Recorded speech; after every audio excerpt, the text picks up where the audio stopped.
We want this conversation to do its job, if words could teach, in the convincing you that there's not one process that's going to work for you every time, but that the desire that is at the heart of this is what really matters. I want to feel as good as I can feel now. Right now. I'm going to do the best I can to feel good now. And so if you don't feel like meditating, that's fine. But when you beat up on yourself for not meditating, that's not fine. So it's like, pick something. Meditate or don't. Take a walk or don't. Go with that person or don't. Go with that person or that person. Do this thing or do this thing. But whatever it is you are inclined toward, line up with it completely. Don't not meditate and then beat up on yourself.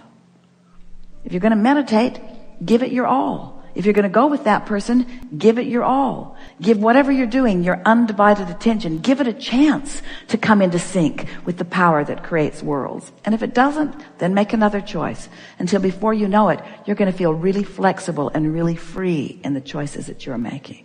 You're doing really well. Sometimes people aren't so eager to express their appreciation for contrast, but it's only always because they haven't figured out how to focus, or they haven't figured out what the criteria for focusing is.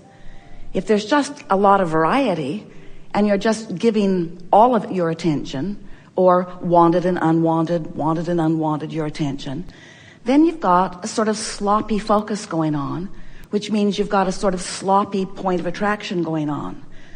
And when you are not focused deliberately, or when you're creating by default, then you get some of what you want and some of what you don't want. And there's no real downside to that, because in that process you get more and more clear about what you do want.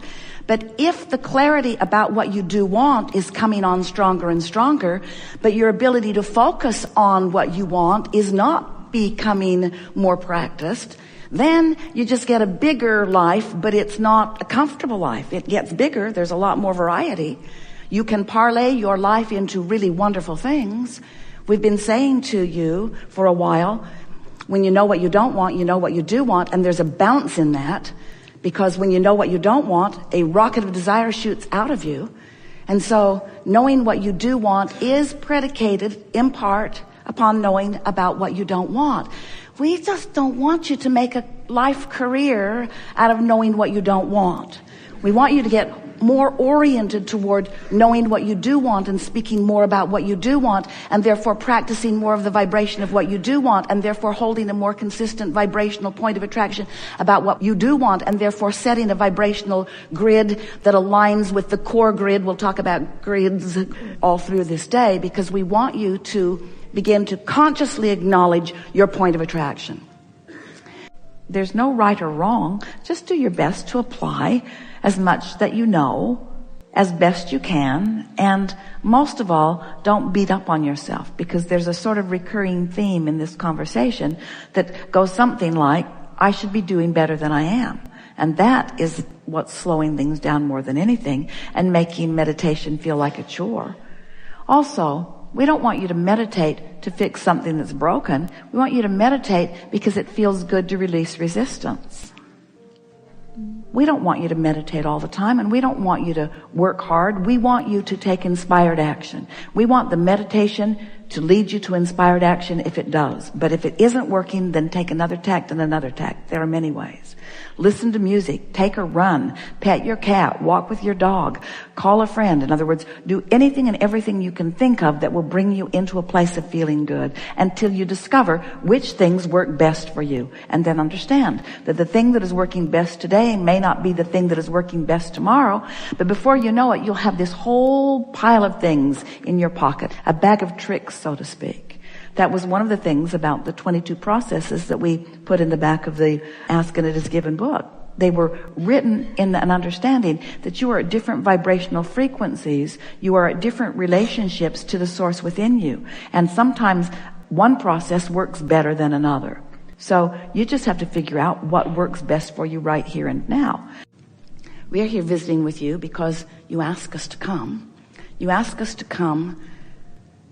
And our greatest value to you is we'll help you focus on what you want, but you have to do the work. As we're visiting here together today, we'll talk about who you are, and we will express from our perspective of who you are, until you will begin to vibrate as you really are. You really will. You really are. So as you are vibrating in alliance, in allowance, in harmony with who you really are, when you have a thought that's crossways of it, you'll really know it. That's why we and many teachers encourage meditation. Because when you meditate, you quiet your mind. When you quiet your mind, you stop thought. When you stop thought, you stop resistance. When you stop resistance, you align with the fullness of that which you are.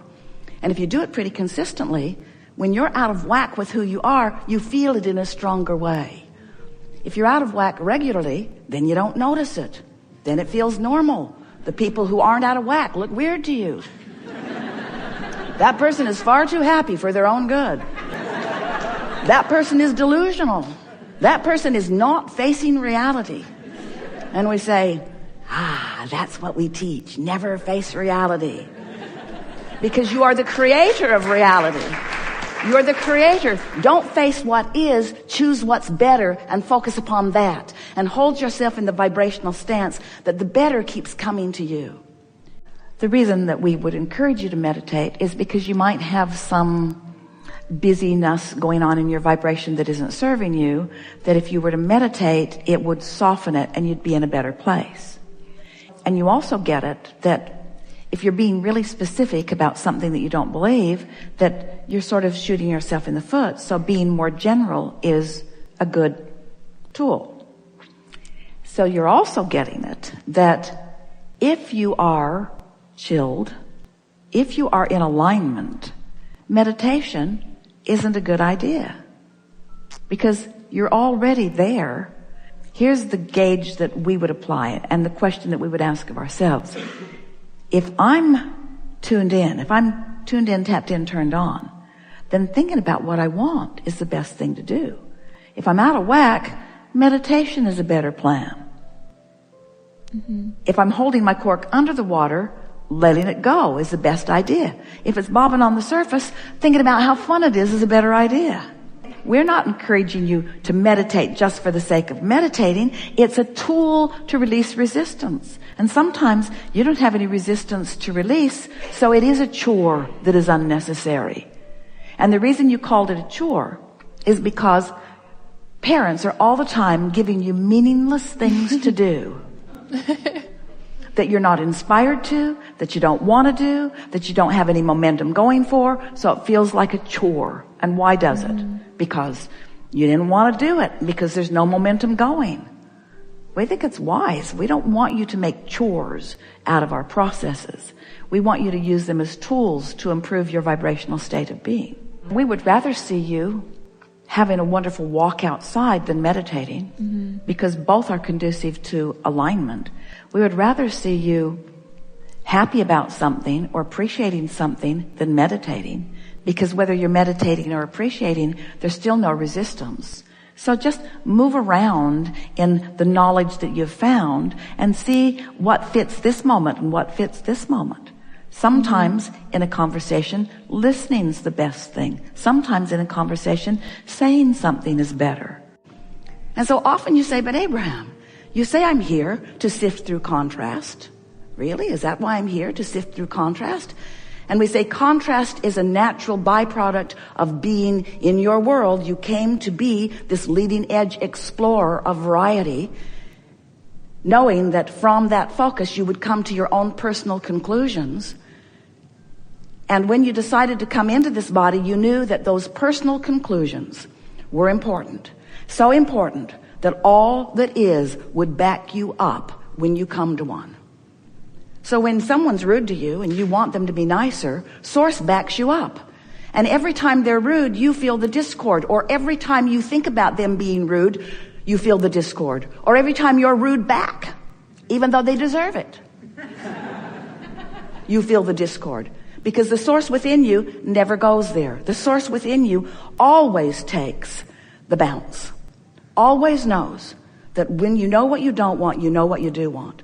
So Source aligns with that. In fact, that's what the evolution of all species about, is the basis of this expanding universe, is the basis of everything that exists. Variety, which helps you to focus. Your emotions are your strongest indicator of your vibrational stance. Your emotions give you a combined awareness of the mixture between the emotion of what you're focused upon right here in this moment, the vibration, emotion, vibration, emotion, vibration, emotion. They're not the same thing. The vibration vibrates and the emotion responds to the vibration. The emotion lets you know the mix. That's really what the emotion is. It lets you know your mix of vibration. Well, who am I mixed with? I can see if I focus upon something that I could be emanating a vibration, you say.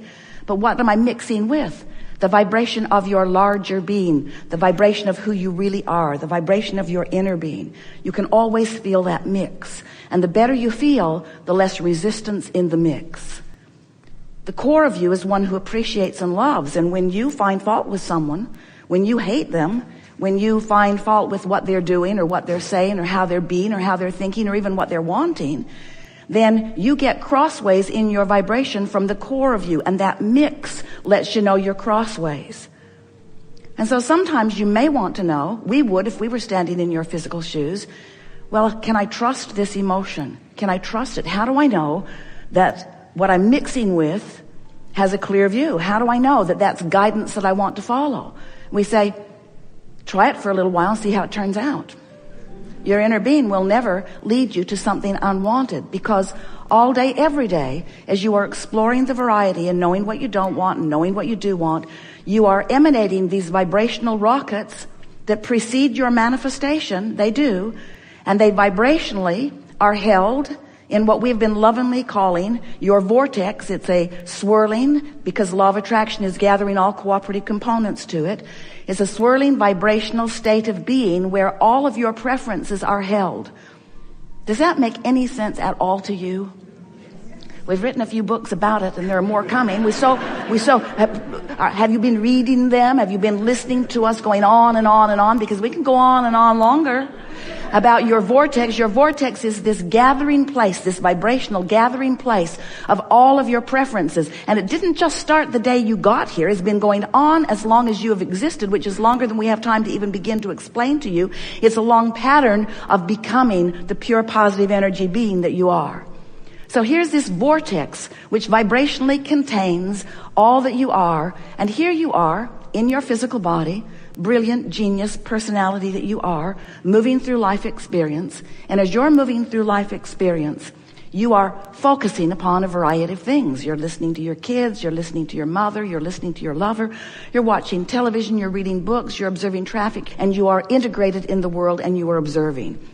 And when you are focused upon something that is a vibrational match to all that you've become, for example, when you're loving someone or appreciating someone, when you are making those lists of positive aspects, you are so in sync with what's in your vortex and who you really are that your vibrational mix is one of elation, of appreciation, of love. When you've got that kind of mix going on, you are thriving. You are your most powerful state of allowing. Your most powerful state of allowing all that you are, hear this, oh, so good, all that you are to be present in this moment, present in this powerful moment where all that is you is focused. Now you have the ability to focus yourself out of sync with all that you are. Just get mad at someone. That'll do it in a hurry. You have the ability to focus yourself out of sync with who you are when you criticize, when you find fault, when you justify, when you defend, when you rationalize, when you explain why you want that because you don't want that. That's what gets you more than anything. We've enjoyed this experience more than words can convey. And fortunately, words don't need to convey it because vibration does. You're doing extremely well. We had a leading edge discussion today, and you are forever vibrationally altered as a result of it. We are eager about what's coming next. We know that you know what to do. Look for things to feel good about. That's it. There is great love here for you. And as always, we remain stubbornly in the vortex.